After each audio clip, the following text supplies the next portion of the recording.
అందరూ వేదిక మీద కూర్చోవాల్సిందిగా విజ్ఞప్తి.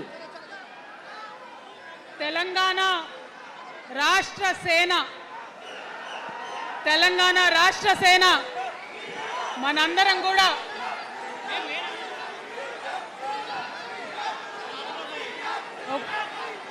ఒక్కసారి సీఎం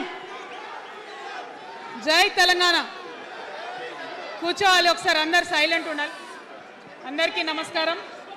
మళ్ళీ ఒకసారి తెలంగాణ ప్రజలకు, తెలంగాణ మేధావులకు, తెలంగాణ బుద్ధిజీవులకు, తెలంగాణ ప్రగతిని కోరుకునేటటువంటి ప్రతి ఒక్కరికి, తెలంగాణలో ఉన్నటువంటి ప్రభావశీల వర్గాలందరికీ హృదయపూర్వకంగా చేతులెత్తి నమస్కారం తెలియజేస్తూ ఉన్నాను. ఇవాళ తెలంగాణ రాష్ట్రంలో ఒక చరిత్ర, నా జీవితంలో కూడా ఒక మర్చిపోలేని రోజు అవుతుంది ఈరోజు. తెలంగాణ రాష్ట్ర భవిష్యత్తును తెలంగాణ రాష్ట్రం స్వయంగా రాసుకోవడానికి మరి మనందరినీ కూడా ఆ దైవము, ఆ కాలము మనందరినీ భాగస్వామ్యం చేసిందని చెప్పి నేను మనస్ఫూర్తిగా నమ్ముతూ ఉన్నాను. మీ అందరికీ తెలుసు, నేను అమ్మవారి భక్తురాలిని. ఇక్కడ స్టేజ్ మీద ఎవ్వరు ఉండకండి, దయచేసి అందరు వెళ్ళండి, ఖాళీ అయ్యండి మొత్తం, అందరు వెళ్ళి కూర్చోండి దయచేసి. ఈ బౌన్సర్ లేదా వాళ్ళని తీసి వెళ్ళిపోమని.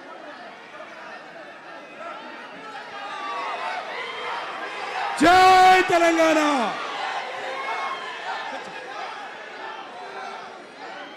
ఇవాళ ఈ సభా ప్రాంగణంలో ఉన్నటువంటి తెలంగాణ ఉద్యమకారులకు, తెలంగాణ అమరవీరుల కుటుంబాలకు, తెలంగాణ ఉద్యమంలో సర్వం కోల్పోయి అనేక రకాల కష్టాలు పడి రాష్ట్రం వస్తే చాలు అనుకొని పిడికిలు బిగించి కొట్లాడినటువంటి ప్రతి ఒక్కరికి, అదేవిధంగా సింగరేణి నుండి పెద్ద ఎత్తున తరలి వచ్చినటువంటి బొగ్గుగని కార్మికులకు, నాకు సింగరేణి చాలా ఇష్టం, కానీ కానీ కానీ మీకంటే మా ఆడబిడ్డలంటే నాకు ఇంకా ఇష్టం. ఈ సభలో ఉన్నటువంటి మా ఆడబిడ్డలకు ప్రత్యేకంగా నమస్కారం తెలియజేస్తున్నా. అదేవిధంగా అనేక మంది మా జెన్జీ వారియర్స్ వచ్చిండ్రు, మా యూత్ వచ్చిండ్రు, అందరికీ కూడా పేరు పేరున నమస్కారం.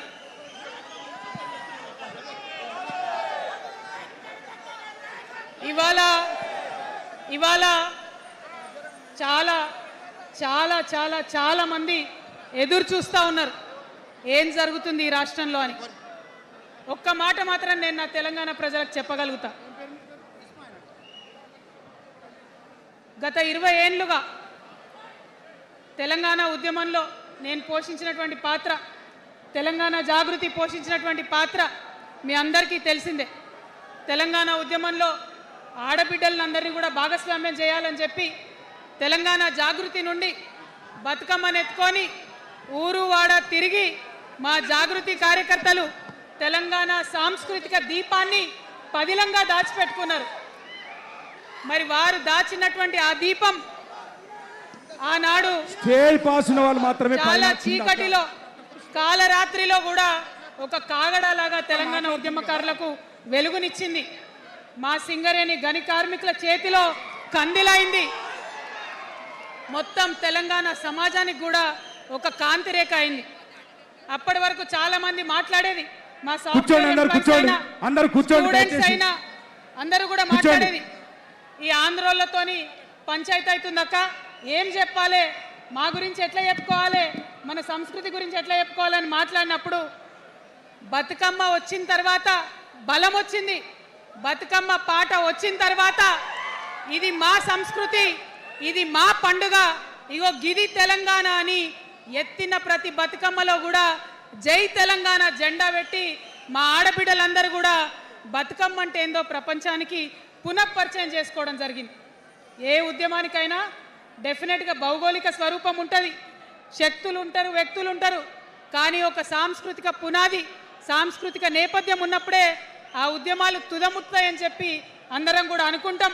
తెలంగాణ ఉద్యమానికి బలమైనటువంటి సాంస్కృతిక పునాదినిచ్చి ఆడబిడ్డలందరినీ ఉద్యమంలో జత చేసినటువంటి ఘనత ఇక్కడ ఉండేటటువంటి జాగృతి కార్యకర్తలదేనని నేను ఇవాళ సగర్వంగా ప్రకటిస్తా ఉన్నాను.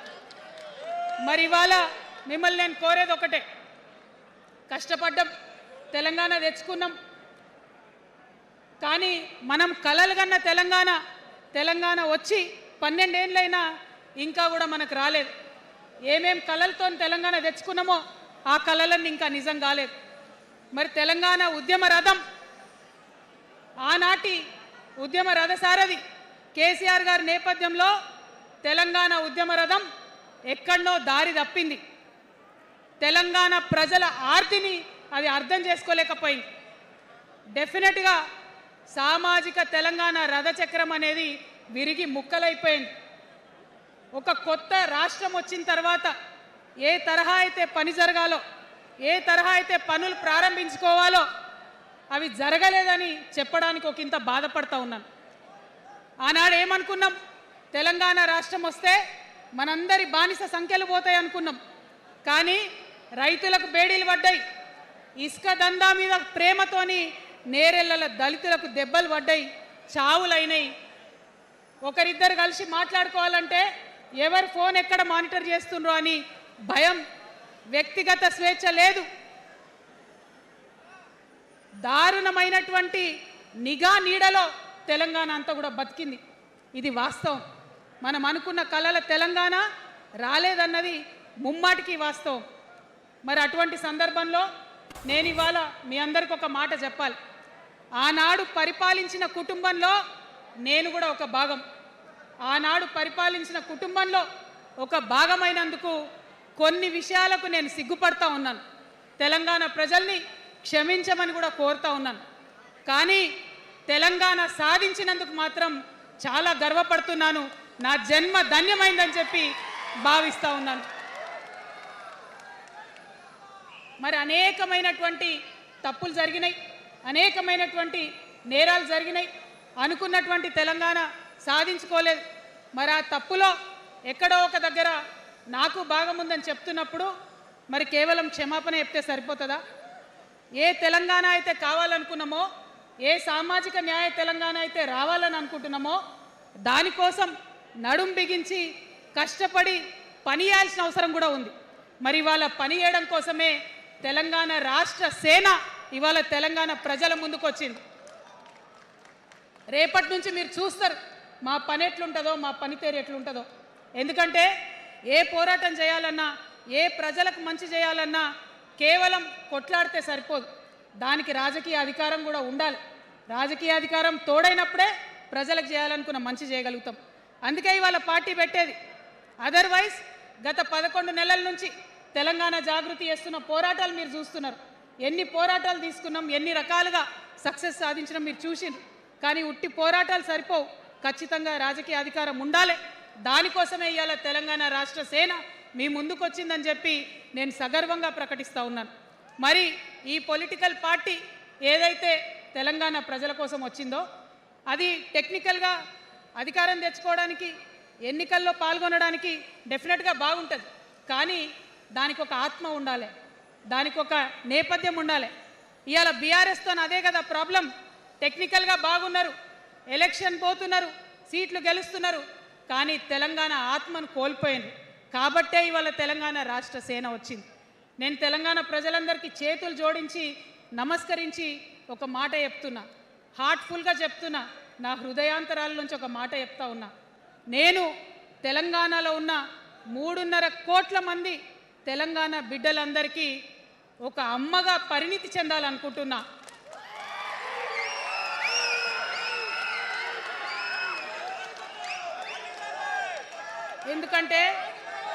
ఎందుకంటే ఒక అమ్మతనంతో పరిపాలన జరిగినప్పుడే బిడ్డలకి ఏదైనా కష్టం వస్తే అమ్మ హృదయం బద్దలవుతుంది. అటువంటి దుఃఖంతో పరిపాలన జరిగినప్పుడే, అటువంటి సంవేదనతో పరిపాలన జరిగినప్పుడే, అటువంటి ఆర్తితో పరిపాలన జరిగినప్పుడే రాష్ట్రం ముందుకు పోతుంది, రాష్ట్రంలో ఉన్న ప్రజల కష్టాలు తీరుతాయి. ఇవాళ ఎన్నిసార్లు ఎన్ని రకాలుగా ఆలోచన చేసినా మన తెలంగాణ రాష్ట్రంలో అనేక రోజుల నుంచి అనేక సంవత్సరాల నుంచి ఒక భూస్వామ్య వ్యవస్థ నడిచింది. మనకు తెలుసు అనేక రకాల పోరాటాలు వచ్చినాయి.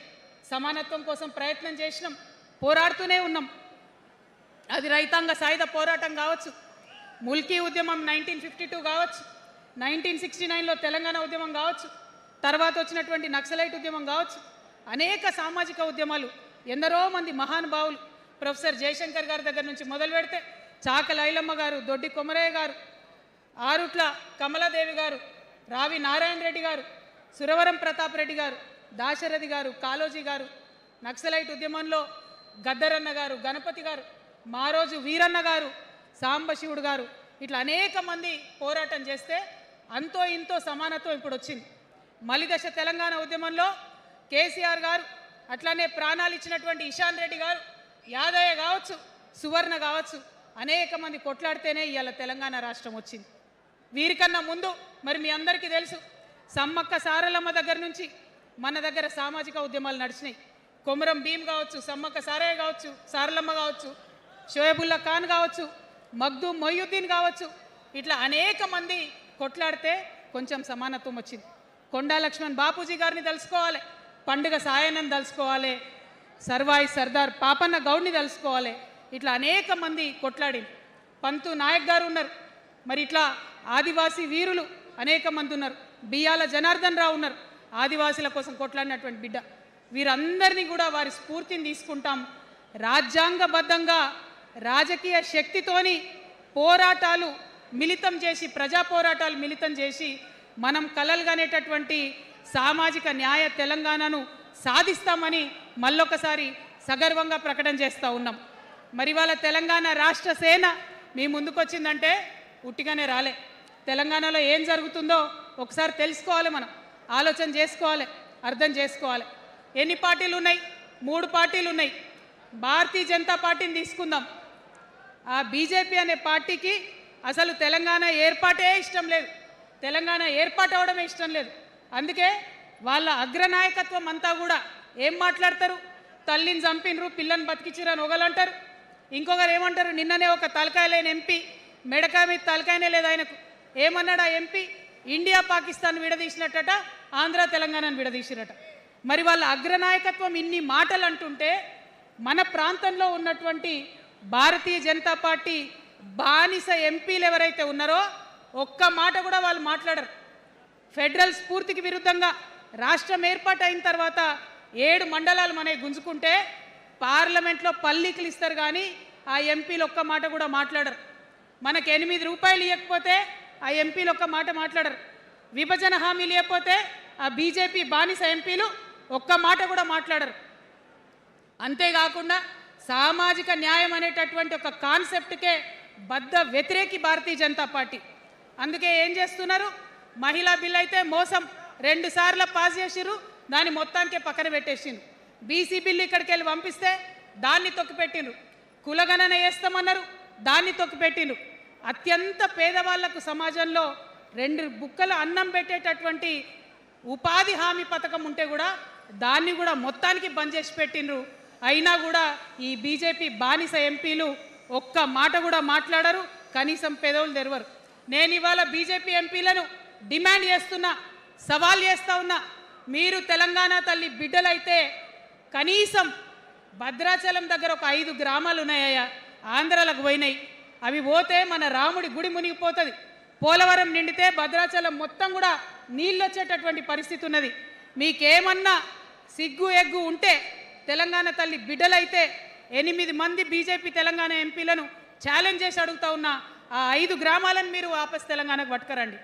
మేం మాట్లాడినాం, జాగృతి నుండి మాట్లాడినాం, ఆంధ్ర వారికి లేఖ రాసినాం, కేంద్రానికి లేఖ రాసినాం. మరి మీరేం చేస్తున్నారయ్యా? రాముడి గుడి ఇక్కడ భద్రాచలం రాముడు కాదా? ఆయన గుడి మునిగిపోయినా మీరు మాట్లాడరా? నేను సవాల్ చేస్తా ఉన్నా భారతీయ జనతా పార్టీ ఎంపీలకు, ఖచ్చితంగా మీరు 5 గ్రామాలను తెలంగాణకు తీసుకురావాలి. ఇక బీఆర్ఎస్ పార్టీ ఉంది, ఇంకో పార్టీ. ఏముంది ఆ పార్టీలో? మొట్టమొదటి ప్రభుత్వం వచ్చింది, తొట్టతల్లి ముఖ్యమంత్రి గారు అయినరు. మంచి సాలు తీయాల్సి ఉండే, అది సామాజిక న్యాయానికి కావచ్చు, ఒక ప్రణాళిక కావచ్చు. 3 ముఖ్యమైన అంశాలతో తెలంగాణ తెచ్చుకున్నాం. నీళ్లు, నిధులు, నియామకాలు. ఏం చేసింది బీఆర్ఎస్ పార్టీ? నీళ్ల కోసం 10 సంవత్సరాలలో 1,89,000 కోట్ల రూపాయలు ఖర్చు పెట్టింది. 1,89,000 కోట్ల రూపాయలు ఖర్చు పెట్టి ఎన్ని ఎకరాలకు నీళ్ళు ఇచ్చిందంటే 14 లక్షల ఎకరాలకు నీళ్ళు ఇచ్చింది. అందులో 2 పెద్ద ప్రాజెక్టులు, ఒకటి పాలమూరు, ఇంకోటి కాళేశ్వరం. ఆ రెండిటికి కలిపి 1,21,000 రూపాయలు ఖర్చు పెట్టింది. ఎన్నిటికి నీళ్ళు ఇచ్చిరాయా? ఎన్ని ఎకరాలకంటే 1,00,000 ఎకరాలకు నీళ్ళు ఇచ్చింది. ఈ మాట బాధతో చెప్తున్నా. నేను కూడా బీఆర్ఎస్ అప్పుడున్న టీఆర్ఎస్కి నేను కూడా నా రక్తాన్ని, నా చెమటని, నా సమయాన్ని కుటుంబంతో, పిల్లలతో గడపాల్సిన టైంలో టీఆర్ఎస్ పార్టీ బలోపేతానికి పనిచేసిన వ్యక్తినే నేను కూడా. ఆనాటి కేసీఆర్ వేరు, ఇప్పటి కేసీఆర్ వేరు. ఆనాటి కేసీఆర్కి తెలంగాణలో చేనేత కార్మికులు చచ్చిపోతుంటే భిక్షాటన చేసిన కేసీఆర్ ఆనాటి కేసీఆర్. ఇయాలటి కేసీఆర్ మారిన మనిషి, మనిషి, మన మనిషి కాదు. ఏమైంది ఇయాలటి కేసీఆర్కి? హైడ్రాల ఇల్లు కూలిపోతుంటే అరుస్తున్నారు, అన్నా ఎక్కడున్నావు రా, వచ్చిండ్రా? రాలే. వెలుగుమట్లలో ఇల్లు కూలితే వచ్చిండ్రా? రైతులకు వర్ష బీభత్సమయ్యి మొత్తం పొలాలు మునిగిపోతే వచ్చిండ్రా? చేవెళ్ళ దగ్గర బస్ యాక్సిడెంట్ అయితే వచ్చిండ్రా? ఎక్కడ చిన్న కష్టం వచ్చినా ప్రజలకు ఆ సారు రారు, ఆ సారు రారు. ఎందుకంటే ఆయన మారిన మనిషి, మనిషి, గుంటనెక్కల తోడేళ్ల చేతిలో ఖైదీ అయినటువంటి మనిషి, మన మనిషి కాదు. బాధతో, దుఃఖంతో, ఆవేదనతో చెప్తున్న మాట, సంతోషంతో చెప్తలేని ఈ మాట నేను. అట్లాంటి కేసీఆర్ ఎట్లా ఉండే ఒకప్పుడు? అదే ఆర్డీఎస్ అంతా పాదయాత్ర చేసి నా తెలంగాణకు నీళ్లు కావాలని అడిగినారు. ఇవాళ మరి 10 ఏళ్ళ అధికారం ఉంటే పాలమూరు రంగారెడ్డి ప్రాజెక్టు కోసం 10 ఏళ్లలో ముందుకు పోతలేదంటే, ఎవరన్నా తెలంగాణ పట్ల ప్రేమ ఉంటే, పాలమూరు పట్ల ప్రేమ ఉంటే, కృష్ణా నీళ్లు వాడుకోవాలంటే మన కేసీఆర్ అయ్యుంటే ఆ పాలమూరు రంగారెడ్డి ప్రాజెక్ట్ కాడ కుర్చేసుకొని అది కట్టిస్తుండే. ఏం చేసినారు మారిన కేసీఆర్ గారు? పంజాబ్ పోయినరు, గుజరాత్ పోయినరు, బీహార్ పోయినరు. మేము మొత్తం రాష్ట్రంలో పీక్ కట్టలు కట్టం, నేషనల్ పార్టీ పెడతామని పోయినరు తప్పితే తెలంగాణ ప్రజలను పట్టించుకోలేదు. పట్టించుకుని ఉంటే, కేంద్రంతో గొడవ పెట్టుకోకుండా ఉంటే ఇవాళ పాలమూరు రంగారెడ్డి పారకపోతుండేనా? నేను అడుగుతా ఉన్నా స్ట్రేట్గా. ఇన్ని రోజులు నేను ఎన్ని మాటలు మాట్లాడినా బీఆర్ఎస్ పార్టీ నాయకులు ఒక్కరు కూడా బయటకు వస్తలేరు, సమాధానం చెప్తలేరు. దీనికి మీరు సమాధానం చెప్పకపోతే ప్రజలే మిమ్మల్ని బయటకు లాగి సమాధానం చెప్పేటట్టు చేస్తారని కూడా ఈ సందర్భంగా నేను తెలియజేస్తా ఉన్నా. ఒకటే మాట అడుగుతున్నా, మన కేసీఆర్ అయ్యుంటే ఆనాడు తెలంగాణ బిడ్డలు కష్టపడితే బయటకు వచ్చి నా బిడ్డలకు ఇబ్బంది అవుతుందని కొట్లాడిన వ్యక్తి, సింగరేణి గనిలో ఒక కార్మికుడు చనిపోతే అక్కడి దాకా పోయి చూసి వచ్చినటువంటి వ్యక్తి. మరి తెలంగాణ వచ్చినాక ఏమైందా ప్రేమ? అధికారం ముందు మమకారం తగ్గిపోయిందా? ఏం జరిగిందని నేను అడుగుతా ఉన్నా. ఎందుకు ఈ మాట చెప్తా ఉన్నా అంటే, ప్రేమ నాకు కూడా ఉంది. నాకు తండ్రి కావచ్చు, అది వేరే విషయం. కానీ ఒక రాజకీయ నాయకుడిగా వారు ఈ మధ్య రాజకీయ పరిణితి కోల్పోయి మాట్లాడుతూ ఉన్నారు.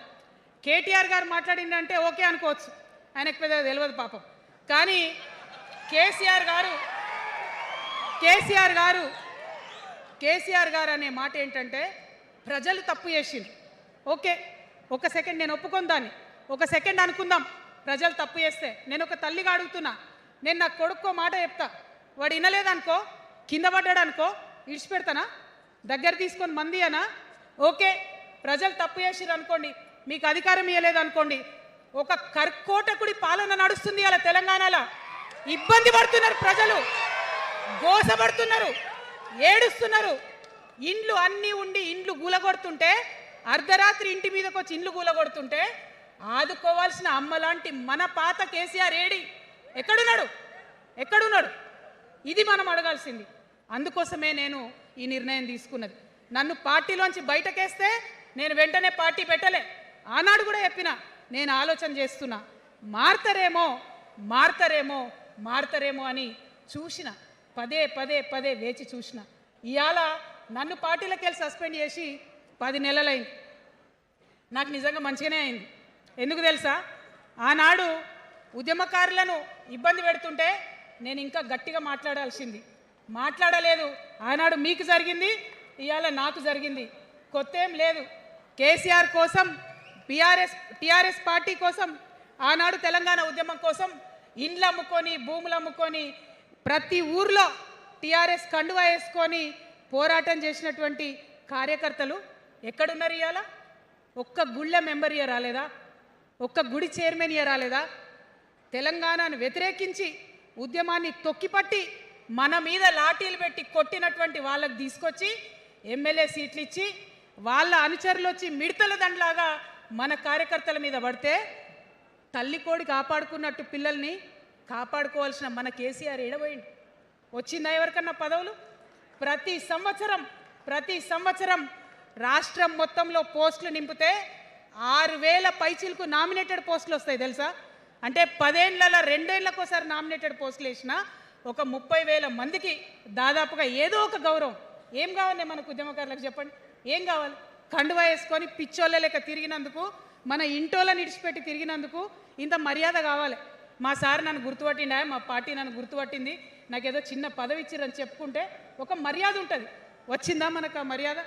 ఎక్కడన్నా వచ్చిందా?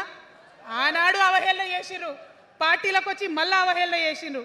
అంటే ఎప్పుడైతే అధికారం వచ్చిందో అప్పుడు అమ్మతనం పోయింది, ఎప్పుడైతే అధికారం వచ్చిందో అప్పుడు మమకారం పోయింది. అందుకే అంటున్నా, ఆయన మన కేసీఆర్ కాదు,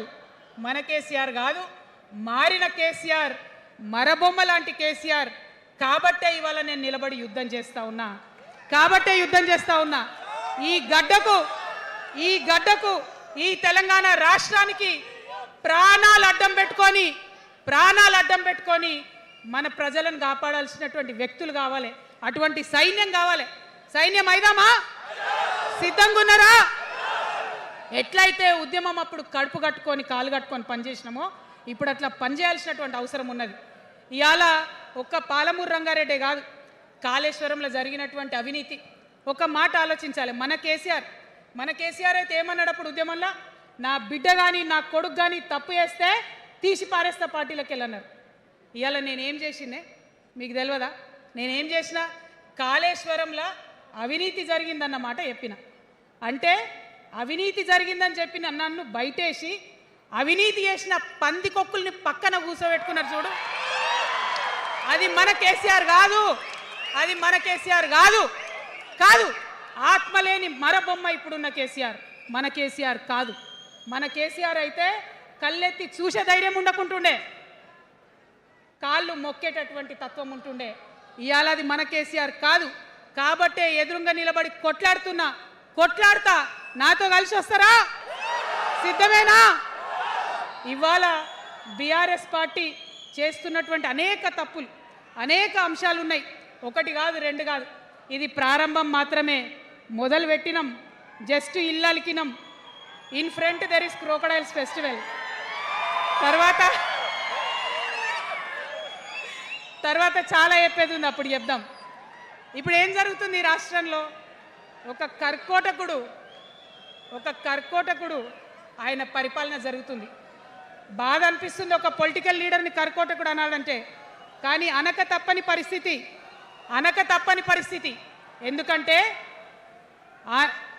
ఎందుకంటే మొన్న ఖమ్మంలో వెలుగుమట్లలో అన్ని పర్మిషన్స్ ఉన్నాయి, అన్ని కాయిదాలు ఉన్నాయి. అర్ధరాత్రి పోయి ఇల్లు కూలగొడితే ఒక నిండు గర్భిణి టెన్షన్తోని అబార్షన్ అయిపోతే ఆ తండ్రి ఏడ్చిన ఏడ్పులు, ఆ తండ్రి రోదన ఇంకా కూడా ఈ చెవులకు వినబడుతుంది. కాబట్టి ఇప్పుడున్న సీఎంని కర్కోటకుడనే అంట, హిట్లర్ అనే అంట. 2 నెలల చిన్న పాప పసికందు కుమ్మెర గ్రామంలో చచ్చిపోతే ఇప్పటి వరకు కూడా కేసు పెడతలేరు. హోంమంత్రి కూడా ముఖ్యమంత్రే, ఆయనకు తీరిక లేదు పాపం. చిన్న పసికందు చచ్చిపోతే ఇప్పటి వరకు కేసు పెడతలేరు. అందుకే అంటున్నా, కర్కోటకుడైనటువంటి సీఎం పరిపాలనలో ఉన్నాం. ఖచ్చితంగా కొట్లాడాల్సిందే. మనం ఏదైతే గురుకులాలు ఉన్నాయో వాటిలో విషం పెట్టి పిల్లల్ని చంపుతా ఉన్నారు. అయినా సరే విద్యాశాఖ మంత్రిగా ఉన్న సీఎం మాట్లాడతలేడు. అందుకే కర్కోటకుడు అంటా ఉన్నాం, అందుకే హిట్లర్ అంటా ఉన్నాం. కర్ల రాజేష్ అనేటటువంటి దళిత యువకుడు కస్టడీలో చచ్చిపోతే ఇప్పటి వరకు కూడా దానికి బాధ్యులైన పోలీసులను ఏం చర్యలు తీసుకోలేదు వాళ్ళ మీద. అందుకే కర్కోటకుడు అంటా ఉన్నాం, అందుకే హిట్లర్ అంటా ఉన్నాం. పిడికిలి బిగించి ఇప్పుడున్నటువంటి రాక్షస కాంగ్రెస్ పైన ఖచ్చితంగా కొట్లాడతాం, అందరికన్నా ఎక్కువ కొట్లాడతాం. ఇప్పుడు మనమే ప్రధాన ప్రతిపక్షం అవుతాం, 2 ఏళ్ల తర్వాత మనమే అధికార పక్షం అవుతాం.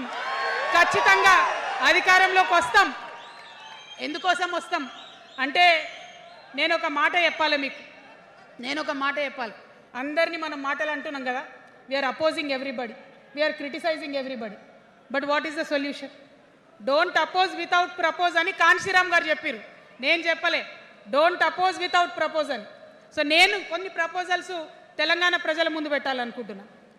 నేను ఈ 3 పార్టీలు అధర్మంతో నిండిపోయినాయి, అవినీతితో నిండిపోయినాయి, బంధుప్రీతితో నిండిపోయినాయి, కుటుంబ అవినీతి పరిపాలనతో నిండిపోయినాయి. కాబట్టి నేను ఒక ప్రపోజల్ చెప్తున్నా. ఈ 3 పార్టీల మీద ఆనాడు భగవంతుడు శ్రీకృష్ణుడు చెప్పినట్టు పాంచజన్యం, ఆయన శంఖం పేరు, యుద్ధంకి ముందు పాంచజన్యం ఎట్లయితే పూరిస్తారో మనం కూడా పాంచజన్యం పూరిద్దాం. ఒక 5 అంశాలను ప్రధానంగా తీసుకుందాం. ఆ 5 అంశాల కోసం ఇప్పుడు కొట్లాడదాం, రేపు ప్రభుత్వంలోకి వచ్చిన తర్వాత మన ప్రజలకు ఇద్దాం. ఏం అంశాలు అవి? మొట్టమొదటిది విద్య. ఇవాళ గవర్నమెంట్ స్కూల్స్ అంటే ఆనాడు కేసీఆర్ గారు స్కూల్ బంద్ చేసుకుంటూ వచ్చారు, అదే రేవంత్ రెడ్డి గారు కొనసాగిస్తున్నారు. ఎక్కడా కూడా ప్రభుత్వ పాఠశాలలలో వసతులు లేవు, వాష్రూమ్ ఉండదు, వాచ్మెన్ ఉండడు, అటెండర్ ఉండడు, పిల్లలే పోయి బెల్లు కొట్టుకోవాలి, పిల్లలే పోయి బాత్రూమ్లు కడుక్కోవాలి, మంచినీళ్ళు ఉండవు, భయంకరమైన పరిస్థితి ఉంది. నేనేమంటా అంటే గుడిని ఎంత పవిత్రంగా చూస్తామో బడిని కూడా అంతే పవిత్రంగా చూడాలి. గుడిని ఎంత పవిత్రంగా చూస్తామో బడిని అంత పవిత్రంగా చూడాలి. కాబట్టి నేను ఒక మాట అంటున్నా, ప్రతి ఊర్లో ఒక బడి ఉండాలి, ప్రతి తరగతికి ఒక టీచర్ ఉండాలి. ప్రతి ఊర్లో ఒక బడి ఉండాలి, ప్రతి తరగతిలో ఒక టీచర్ ఉండాలి. ఖచ్చితంగా అట్లా జరిగినట్టయితే ప్రభుత్వ పాఠశాలలు మంచిగా అవుతాయి. మరి నా పేద మధ్యతరగతి ఆడబిడ్డలు, మా అక్కలు అమ్మలు అనుకుంటున్నారు, అక్క మరి ఆల్రెడీ మా పిల్లలు ప్రైవేట్ స్కూళ్ళలో చదువుతున్నారు, వాళ్ళ సంగతి ఏందని. నేను మాట ఇస్తా ఉన్నా, ఇవాళ మన ప్రభుత్వం వస్తుంది, ఖచ్చితంగా వస్తుంది. ఎందుకంటే ప్రభుత్వంలో వచ్చేది మీ అమ్మ కాబట్టి, అమ్మ జేబు చూడదు, కడుపు చూస్తుంది. అమ్మ జేబు చూడదు, కడుపు చూస్తుంది. కాబట్టి మీ పిల్లలు ప్రైవేట్ పాఠశాలలో చదువుతున్నా, ఎంతవరకు చదువుకున్నా కంప్లీట్గా మీ మీద ఒక్క రూపాయి కూడా భారం పడకుండా చదివించే బాధ్యత మేము తీసుకుంటాం. అది ప్రైవేట్ పాఠశాలలు కానీ, డాక్టర్ కానీ, ఇంజనీర్ కానీ, రాకెట్ సైంటిస్ట్ కానీ మన తెలంగాణ బిడ్డలు చదువుకుంటే ఒక్క రూపాయి కూడా పేద మధ్యతరగతి వాళ్ళ మీద భారం పడకుండా ఉచిత విద్యను అందించే బాధ్యత నేను నా తెలంగాణ బిడ్డల కోసం తీసుకుంటా అని ఈ సందర్భంగా తెలియజేస్తున్నా. ఇవాళ పరిస్థితి ఏంటిది? యూనివర్సిటీలో ఉన్న పిల్లలు అంతకుముందు తెలంగాణ రాకముందు నేను చూసిన రక్తం అమ్ముకునేది డబ్బులు లేకపోతే. ఇవాళ ఏం చేస్తున్నారు? బావర్చి కాడ గిగ్ వర్కర్ లెక్క గోడ మీద కూర్చొని వెయిట్ చేస్తున్నారు. అవునా కాదా? ఎందుకంటే ఆ గిగ్ వర్కర్ చేస్తే అంతో ఇంతో పైసలు వస్తాయి, పేరెంట్స్ మీద ఆధారపడకుండా ఉండొచ్చు అని. మరి యూనివర్సిటీలను పట్టించుకున్నామా? బీఆర్ఎస్లో ఉన్నప్పుడు 10 ఏళ్ళు ఒక్క రూపాయి కూడా ఇవ్వలేదు యూనివర్సిటీకి. ఆ యూనివర్సిటీ మిత్రులకు, పాఠశాలలో ఉన్నటువంటి వారందరికీ నేను ఒకటే ప్రపోజల్ చేస్తున్నా, మీరు ఎంత చదువుకుంటారో చదువుకోండి, ఒక్క రూపాయి కూడా మీ మీద భారం పడకుండా చదివించే బాధ్యత తెలంగాణ రాష్ట్ర సేన తీసుకుంటుంది. ప్రైవేట్ పాఠశాలలు కూడా బాగుంటాయి, ప్రభుత్వ పాఠశాలలు కూడా బాగుంటాయి, కానీ భారం తల్లిదండ్రుల మీద పడదు. అది మీ అమ్మ ప్రభుత్వంలో జరగబోతుందని, మీ తల్లి ప్రభుత్వంలో జరగబోతుందని మీకు మాటిస్తా ఉన్నా. సెకండ్, మనకేమవుతుంది? మన తెలంగాణలో పేద మధ్యతరగతి ప్రజలకు ఏమవుతుంది? ఎవరన్నా ఇంట్లో రోగం వస్తే, ఒక యాక్సిడెంట్ అయితే ఇల్లు గుల్లవుతుంది. అందుకే ఆలోచన చేసి వైద్యం గురించి ఒక నిర్ణయం తీసుకున్నా. మన రెండో అంశం పాంచజన్యంలో వైద్యం కోసం అనేక అగచాట్లు పడుతున్నారు, అనేక ఇబ్బందులు పడుతూ ఉన్నారు. నేను ఒకటే మాట ఇస్తా ఉన్నా, ఏ రోగమన్నా రాని, ఎంత పెద్ద హాస్పిటల్ అన్నా కానీ, మన తెలంగాణలో మన జబ్బు ఎక్కడ తగ్గుతుందో అక్కడ మీ జేబులకెళ్ళి ఒక్క రూపాయి ఖర్చు కాకుండా ఉచిత వైద్యం అందించే బాధ్యత మేము తీసుకుంటా ఉన్నాం. ఉచితంగా విద్య ఇచ్చి ఉచితంగా వైద్యం ఇచ్చినాక నా తెలంగాణ బిడ్డల మీద నాకు నమ్మకం ఉంది. మనం కష్టపడే బిడ్డలం, మీరే పైసలు సంపాదించి ఇస్తారు, మీరే రాష్ట్రాన్ని ముందుకు తీసుకుపోతారు. అవునా కదా? ఉచిత విద్య, ఉచిత వైద్యం మన 2 అంశాలు పాంచజన్యంలో. 3వది వ్యవసాయం. మా రైతన్నలు ఉన్నారు, మా రైతన్నలు ఎంతో కష్టపడి మరి పంటలు పండించి చెమటలు కక్కి మనందరికి అన్నం పెడతారు. మీ అందరినీ నేను కోరేది ఒకటే, ఇవాళ అందరూ అర్రాస్ పాట పాడినట్టు నీకు ఎకరానికి ఇంత ఇస్తా అని చెప్పి మాట్లాడుతున్నారు తప్పితే మనకున్న కష్టం ఎవరైనా తీరుస్తున్నారా? ఏం కష్టం ఉంటుంది రైతుకి? భూమి కష్టం ఉంటుంది, చెప్పుకోవాలి. భూమి మీద దాని ఇబ్బంది ఉంది. ఎంఆర్ఓ ఆఫీస్కి పోతే మనని ఎవడన్నా రాణిస్తాడా? మాట్లాడతాడా? నీ దోతి బాగలేదు, నీ అంగి బాగలేదు, నీ కాళ్ళకు మట్టి ఉండే, నీ చెప్పులకు మట్టి ఉండే రానియరు. అదే సూటు బూట్ వేసుకొని ఎవరన్నా వస్తే ఏం చేస్తారు? పిలిచి కూసోబెట్టి చేంబర్లో కూసోబెట్టి చాయ్ ఇచ్చి కాఫీ ఇచ్చి అన్ని పనులు చేసి పంపుతారు. మన ప్రభుత్వం రాబోతా ఉంది. ఆ ప్రభుత్వంలో రైతే రాజు అనేటటువంటి నినాదాన్ని నిజం చేస్తాం. ప్రతి ఆఫీస్లో, అది ఎంఆర్ఓ ఆఫీస్ కానీ కలెక్టర్ ఆఫీస్ కానీ ప్రతి ప్రభుత్వ ఆఫీస్లో నేను రైతునని పోతే సపరేట్ కౌంటర్ ఉండాల్సిందే, కుర్చీ మీద కూసోబెట్టాల్సిందే, మీకు పని చేసి పెట్టాల్సిందేనని ఈ సందర్భంగా నేను తెలియజేస్తా ఉన్నా. నేను రైతునని గర్వంగా చెప్పుకునే విధంగా మేము పరిపాలన చేస్తాం. అది కాకుండా మిగతా ఏదైతే టైంకి రావాల్సిన కరెంటు, ఇప్పుడు రేవంత్ రెడ్డి గారి దయ వల్ల మళ్ళీ రాత్రిపూట కరెంట్ వస్తుంది. అట్లా ఉండదు. రేపు మన ప్రభుత్వం వస్తుంది, టీఆర్ఎస్ ప్రభుత్వం వస్తుంది. వచ్చినాక 24 గంటలు నాణ్యమైన కరెంటు, పొద్దుటిపూట కరెంటు, రైతులకు ఉచిత కరెంట్ ఇస్తాం. అదేవిధంగా యూరియా కావచ్చు, కొనుగోలు కేంద్రాలు కావచ్చు, మీరు ఎక్కడ పోయి అడగాల్సిన అవసరం లేకుండా అన్నీ మీ దగ్గరకు వచ్చేటట్టు చేస్తాం. మరి అనేక అంశాలు ఉన్నాయి రైతుల గురించి మాట్లాడేటి. ఇప్పుడు ఎంత గోసపడుతున్నారో తెలుసు. ఒక్కొక్కటి మాట్లాడుకుంటూ వెళ్దాం. రైతుని రాజుని చేసేది నినాదంగా ఉండే దాన్ని నిజం చేస్తామని మాత్రం మీ చెల్లెగా సోదరిగా నేను మీకు మాట ఇస్తా ఉన్నాను. ఇక 4వ అంశం ఉపాధి. మనకి ఇక్కడ చాలా యూత్ ఉన్నారు. మిమ్మల్ని అందరూ నేను ఒక మాట చెప్తా ఉన్నా, ఒక మాట అడుగుతా ఉన్నా. ప్రతి ప్రభుత్వం ఏం చెప్తుంది? ప్రతి ప్రభుత్వం స్వతంత్రం వచ్చినప్పటి నుంచి ఇప్పటి వరకు ఏం చెప్తారు? ఉద్యోగాలు ఇస్తాం, ఉద్యోగాలు ఇస్తాం, ఉద్యోగాలు ఇస్తాం. అవునా? అసలు నాకు మాట తెలియక అడుగుతా. ఒక యువ మిత్రుడు ఉంటే, ఒక యువతి ఉంటే, నేను వ్యాపారం చేసుకోవాలనా, నేను ఉద్యోగం చేసుకోవాలనా, నేను కళారంగానికి పోవాలనా, నేను ఇంకోటి కావాలనా అనే స్వేచ్ఛ నాకు ఉండాలి కదా, నాకు ఉండాలి. కానీ ప్రభుత్వాలు మనకేం చెప్తాయి? నువ్వు ఉద్యోగం చేయి, 9 to 5 ఉద్యోగం చేయి, బానిస బతుకునేటటువంటి కండిషనింగ్ చేస్తూ ఉన్నాయి. ఇప్పుడు చాలామంది యూత్తో నేను మాట్లాడినా, నాకు ఒక మాట చెప్తా ఉన్నారు. అక్క, మా పరిస్థితి ఎంత ఘోరం ఉందంటే బయట ఉద్యోగం దొరుకుతలేదు చదువుకున్న చదువుకి. మా అమ్మ సెల్ఫ్ హెల్ప్ గ్రూప్లో ఉండి ఆమె 2 లక్షల రూపాయలు తీసుకొచ్చి ఇస్తే నేను బండి కొనుక్కోవాలి. ఆమె 3 లక్షల రూపాయలు తీసుకొచ్చి నాకు ఇస్తే నేను ఆటో కొనుక్కొని నడుపుకోవాలి. వయసు వచ్చిన కొడుకుని, వయసు వచ్చిన బిడ్డని తల్లి దగ్గర చేయి జాపాలంటే నామోష్ అనిపిస్తుంది అక్క అని అనేక మంది చెప్పారు. అందుకే నేను చెప్తా ఉన్నా, ఉపాధి అంటే కేవలం ఉద్యోగం కాదు. ఉపాధి అంటే మన ప్రభుత్వంలో, రేపు రాబోయేటటువంటి మీ అమ్మ ప్రభుత్వంలో 2 లక్షల రూపాయల నుంచి మొదలు పెడితే 20 కోట్ల రూపాయలకు కూడా మనము మీ వ్యాపారానికి సంబంధించిన ఐడియాతో మీరు వస్తే బ్యాంకులతో సంబంధం లేకుండా నా యువకులను, నా యువతులను నమ్మి ఆ లోన్ డైరెక్ట్గా మీకు ఇవ్వడం జరుగుతుంది. ఎందుకోసం ఈ మాట చెప్తా ఉన్నా అంటే, మన తెలంగాణ బిడ్డలకు మంచి సృజనాత్మకత ఉంది, ఆలోచించే శక్తి ఉంది, కష్టపడే తత్వం ఉంది. ఇవన్నీ కూడా మంచి వ్యాపారవేత్తలకు ఉండేటటువంటి లక్షణాలు. కానీ వచ్చినటువంటి ఏ ప్రభుత్వాలు కూడా మనకు చేయూతనియ్యలే. ఖచ్చితంగా నా యూత్ని నేను నమ్మాలనుకుంటున్నా, నా యూత్కి నేను డబ్బులు ఇవ్వాలనుకుంటున్నా. వాళ్ళ చేతిలో డబ్బులు పెట్టి వాళ్ళు ఇంకెంత సంపాదన నా తెలంగాణ రాష్ట్రానికి ఇస్తారో చూడాలని నేను అనుకుంటున్నా. యూత్ ఎంపవర్మెంట్ గ్రూప్స్ తయారు చేస్తాం.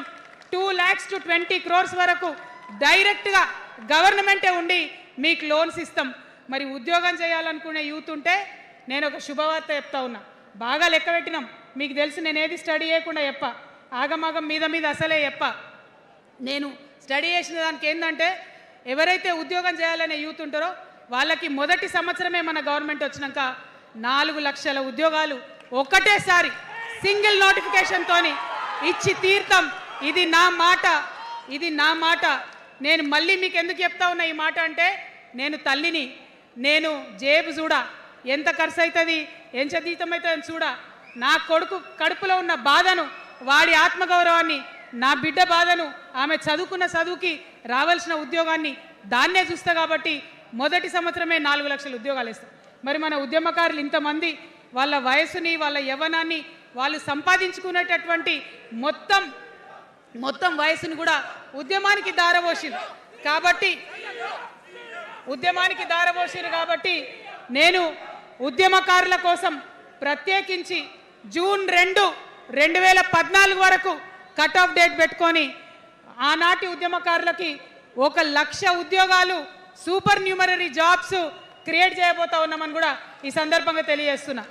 అంటే ఇవన్నీ తెలంగాణ ఉద్యమంలో, తెలంగాణ రాష్ట్ర సాధనలో మీరు చేసిన ప్రయత్నానికి, మీ రుణం తీర్చుకోవడానికి నేను చేస్తున్న ఈ ప్రయత్నం అని చెప్పి ఈ సందర్భంగా తెలియజేస్తా ఉన్నా. మరిగా మన పాంచజన్యంలో 5వ అంశం, ఆఖరి అంశం, అతి ముఖ్యమైనటువంటి అంశం సామాజిక న్యాయం. సామాజిక న్యాయ తెలంగాణ సాధించాల్సిందే. మన ఎస్సీ మిత్రులకు, ఎస్టీ మిత్రులకు, అగ్రవర్ణాల్లో ఉన్నటువంటి పేదవారికి, బీసీలకు అందరికీ న్యాయం జరగాలి. మా మైనారిటీ సోదరులు, మా ముస్లిమ్స్ కావచ్చు, క్రిస్టియన్స్ కావచ్చు, సిక్కులు కావచ్చు, అందరికీ కూడా న్యాయం జరగాలి. మరి బీఆర్ఎస్లో మనం చూసినాం, ముస్లిమ్స్ కోసం थोड़ी देर उर्दू में बात करके, आपसे मीठी मीठी बातें बोल के, सोपत करके देखो सोना घिसके देखो बोले. आप 2 बार सोपत कर लिए, तालीम का एक छोटा सा रोशनी आपको दिखाए, लेकिन रोजगार आपसे दूर रखे. जो 12% रिजर्वेशन का बात हुआ था उसके ऊपर कुछ भी अमलावरी नहीं हुआ. और जो माइनॉरिटी फाइनेंस कॉरपोरेशन का पहले लोन मिलते थे 10 साल के बीआरएस में कितने लोन मिले, अब 2 साल के कांग्रेस में कितने लोन मिले, आप एक बार देख लो. सारे लोग बस बातें ही बोल रहे हैं लेकिन काम कोई नहीं कर रहा है. आपकी बेटी हूँ मैं, ये धरती का कर्ज उतारने के लिए नया पॉलिटिकल पार्टी आपके सामने लेके आई हूँ. आपसे मैं गुजारिश करती हूँ मेरे साथ चलिए. जो बदलाव आपके ज़िंदगी में आएगा ज़रूर आपको बदलाव दिखेगा, पहले जैसा नहीं होगा. बिल्कुल अलग सा एक स्ट्रैटेजी बना रहे हैं, अलग से आपके रेस्पेक्ट के लिए हमारी सोच है. हम मिलेंगे, बात करेंगे. మరి అందరికన్నా ఎక్కువ మా ఆడబిడ్డలంటే నాకు ప్రాణం. మా ఆడబిడ్డల కోసం ప్రత్యేకంగా నేను ఒకటే మాట చెప్తున్నా, మనం ఎక్కడ ఉన్నా, ఏ వయసులో ఉన్నా మనకు భయం అవుతుంటుంది ఎక్కడికైనా పోవాలంటే. మన భద్రత మీద మనకు ఆలోచన ఉంటుంది. ఖచ్చితంగా రేపటి మన తెలంగాణలో మన ఆడబిడ్డల భద్రత ప్రధానమైన అంశంగా తీసుకుంటాం. అదేవిధంగా ఇప్పుడు చదువుకుంటున్నటువంటి ఆడపిల్లలు వారి ఉద్యోగాల మీద ప్రయారిటీగా తీసుకుంటాం. వారి వ్యాపారవేత్తలుగా తీర్చిదిద్దడానికి ఖచ్చితంగా ప్రయత్నం చేస్తాం. ఇప్పుడు సెల్ఫ్ హెల్ప్ గ్రూప్స్లో ఏదైతే వడ్డీ లేని రుణాలు ఇస్తున్నారో అట్లా కాకుండా ప్రాపర్గా గ్రాంట్స్ ఇచ్చేటట్టుగా ప్రయత్నం చేస్తాం. చిరు ఉద్యోగులు, కాంట్రాక్ట్ ఉద్యోగులు ఎవరైతే ఉన్నారో, ఎవరైతే విస్మరించబడ్డారో వారందరినీ కూడా కళ్ళలో పెట్టి కాపాడుకుంటాం. ఇవాళ ప్రారంభం మాత్రమే, అనేక అంశాలు చెప్పుకున్నాం. కానీ ఖచ్చితంగా పాంచజన్య శంఖం పూరిస్తాం. అవతలి వాడు మనవాడైనా సరే, అధర్మం వైపు వాడుంటే వాళ్ళ మీదైనా సరే యుద్ధం చేయడానికి ఖచ్చితంగా వెనుకడుగు వేయకుండా ముందుకే వెళ్తామని తెలియజేస్తూ, మరి ఈ 3 పార్టీలు కూడా, Congress party single agenda Rahul గాంధీని ప్రధానమంత్రి చేయాలి, BRS party single agenda farm హౌస్లో పెద్దసారి ఉండాలి, చిన్నసారి సీఎం కావాలి, బీజేపీ పార్టీ సింగిల్ ఎజెండా సామాజిక న్యాయాన్ని కథం పట్టియాలి. కాబట్టి 3 పార్టీల మీద కూడా యుద్ధం చేసేది ఉన్నది. అలుపెరగని పోరాటానికి సిద్ధం కావాలని చెప్పి మొత్తం మన జాగృతి సైనికులందరినీ కూడా నేను పిలుపునిస్తా ఉన్నాను.